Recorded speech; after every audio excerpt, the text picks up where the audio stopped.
स्थानीय निकायों के चुनाव को लेकर सरगर्मियां अब तेज हो गई हैं।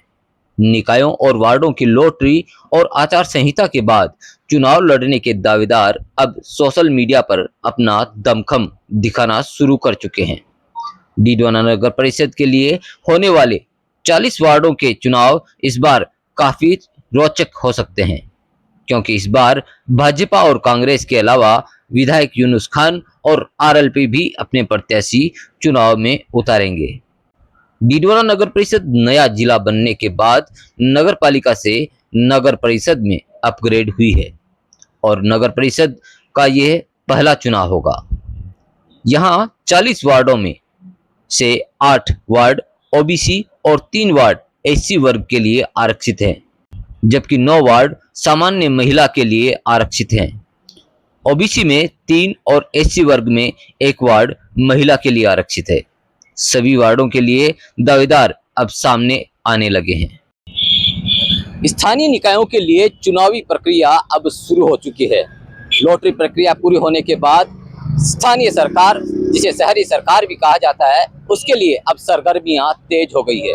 बात अगर डीडवाना नगर परिषद की करें तो यहाँ 40 वार्ड है और इस बार जो नगर परिषद के सभापति की सीट है वो ओबीसी वर्ग के लिए रिजर्व की गई है। ऐसे में जो जनरल कास्ट से आने वाले बड़े नेता थे उनके सपने इस बार चूर हो चुके हैं। हालांकि वार्डों में आई लॉटरी के बाद कई नेताओं को अब नई जमीन तलाशनी पड़ रही है, जिसको लेकर अब सोशल मीडिया पर कई नेताओं ने अपनी कैंपेनिंग शुरू कर दी है। भाजपा यहां पिछले चुनाव में मात्र 5 वार्डों में सिमट गई थी। इसका मुख्य कारण यूनुस खान के उम्मीदवार भी थे। हालांकि यूनुस खान की तरफ से सभी वार्डों में प्रत्याशी नहीं उतारे गए थे, लेकिन इस बार यूनुस खान पहले से ही तैयारियों में जुटे हुए हैं और उनके नेताओं के अनुसार इस बार उनकी तरफ से सभी वार्डों में प्रत्याशी खड़े किए जाएंगे। राजस्थान सरकार द्वारा चेयरमैन की भी लॉटरी निकल गई है और जिला कलेक्टर महोदय द्वारा वार्ड वाइज जो है उनकी भी लॉटरी निकल गई है। चुनावी प्रक्रिया शुरू हो गई है और हमने भी हमारे स्तर पे चुनावी प्रक्रिया शुरू कर दी है, लेकिन राज्य सरकार की अधिसूचना जारी हो जाए चुनाव लड़ेंगे, बड़े दमखम के साथ लड़ेंगे। चिंता की बात नहीं है। जय जय जनता, जय जय डीडवाना जरूर अपना नारा बुलंद करेगा नगर निकाय में।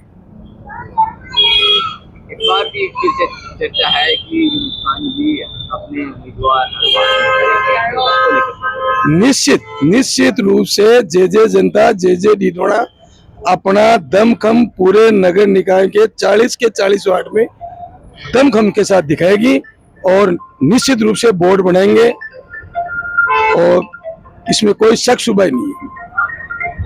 डीडवाना में पिछली चुनावों में कांग्रेस और भाजपा के साथ यूनुस खान ने भी अपने प्रत्याशी मैदान में उतारे थे, जिसका खासा नुकसान भाजपा को उठाना पड़ा था और भाजपा केवल 5 ही वार्डों में सिमट कर रह गई थी।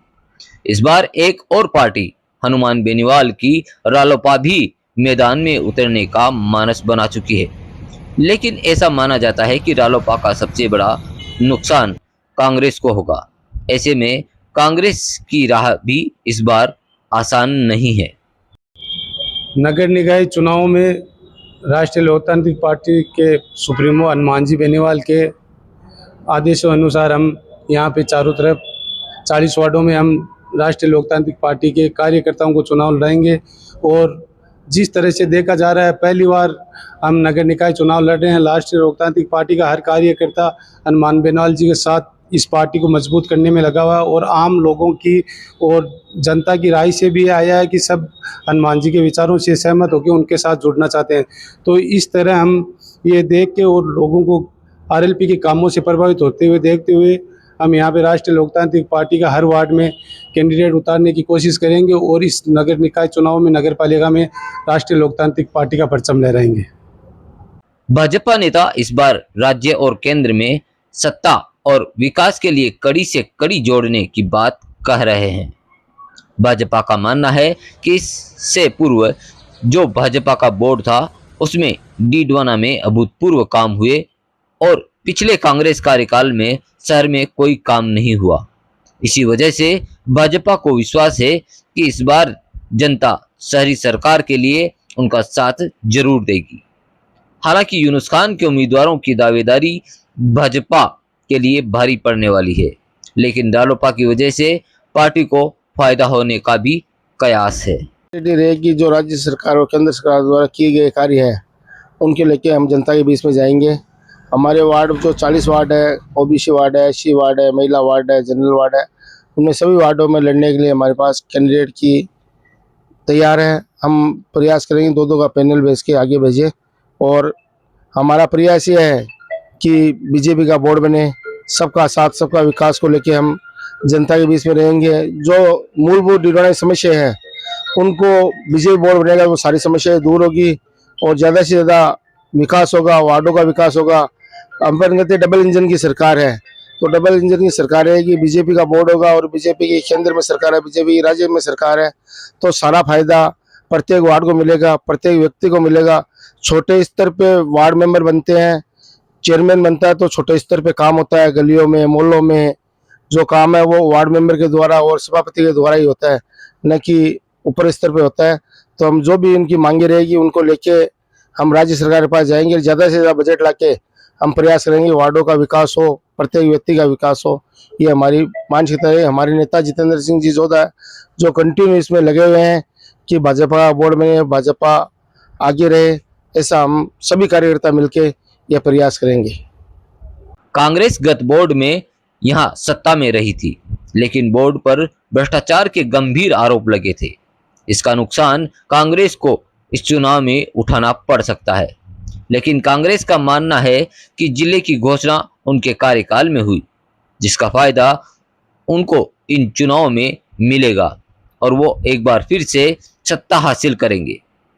हालांकि जानकारों की माने तो रालोपा कांग्रेस के लिए सबसे बड़ी चुनौती साबित होगी।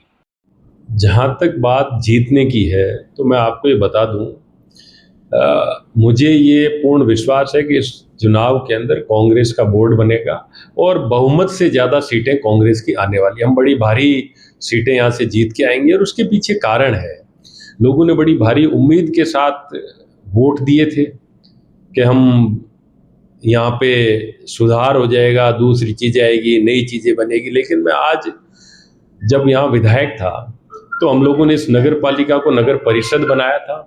आज स्थिति ये है और लोग महसूस कर रहे हैं, मेरे पास लोगों से लगातार बातचीत होती रहती है, लोग मेरे पास आते हैं, डीडवाना का स्तर जो नगर परिषद का है वो नगर पालिका से भी नीचे चला गया। ना सफाई पे मतलब है, ना लोगों को कचरा निस्तारण से मतलब है, ना यहाँ पे डेथ सर्टिफिकेट, बर्थ सर्टिफिकेट, जो रोजमर्रा के काम है उनसे भी लोग अपने आप को दूर पाते हैं। आवारा पशु लगातार यहाँ पे सड़कों पे घूमते हैं, लोगों को अपनी जान जाने का डर है, लेकिन नगर पालिका को कोई चिंता नहीं है। लोग पूर्णतः त्रस्त हैं और मैं आपको बताना चाहता हूँ इस चुनाव के अंदर कांग्रेस भारी बहुमत से जीतेगी और अपना बोर्ड बनाएगी। और ये भाजपा तो चुनाव करवाना ही नहीं चाह रही थी, हाई कोर्ट का आदेश है, तब जाके मजबूर होकर चुनाव करवा रहे हैं। तो इनकी मजबूरी चुनाव करवाना है, लेकिन जीत कांग्रेस की होगी और भारी बहुमत से जीत के आएगी। मैं लोगों के बीच में हम लोग जब जाएंगे तो लोगों को यही बताएंगे, जो रोजमर्रा के आपके पहले और अब के बीच में जो फर्क है ये आप स्वयं महसूस कर सकते हैं और आने वाले चुनाव के अंदर इसका नतीजा, इसका परिणाम भाजपा को भुगतना पड़ेगा। आरएलपी भी इस बार मैदान में उतर रही है और ये माना जा रहा है शहरी क्षेत्र में कि आरएलपी से जो नुकसान होगा वो कांग्रेस को। देखिए, हमने पिछले एमपी चुनाव के अंदर भाजपा को हराने के लिए कांग्रेस और आरएलपी का गठबंधन था, हमने भाजपा को हराया भी। और अब भी मेरी मानसिकता, मेरी सोच, मेरी समझ ये बोलती है हमें भाजपा को हराना है। और इस चुनाव के अंदर मैं आज आपको बता रहा हूँ, चाहे कुछ भी हो, हम भाजपा को पीछे धकेल देंगे, कांग्रेस का बोर्ड बनाएंगे और भारी बहुमत से बनाएंगे। ये बात स्पष्ट और साफ है। बहरहाल चुनावों की तिथियां घोषित हो चुकी है। ऐसे में अब चारों पार्टियों के अलावा निर्दलीय भी अपने क्षेत्र में सक्रिय हो गए हैं।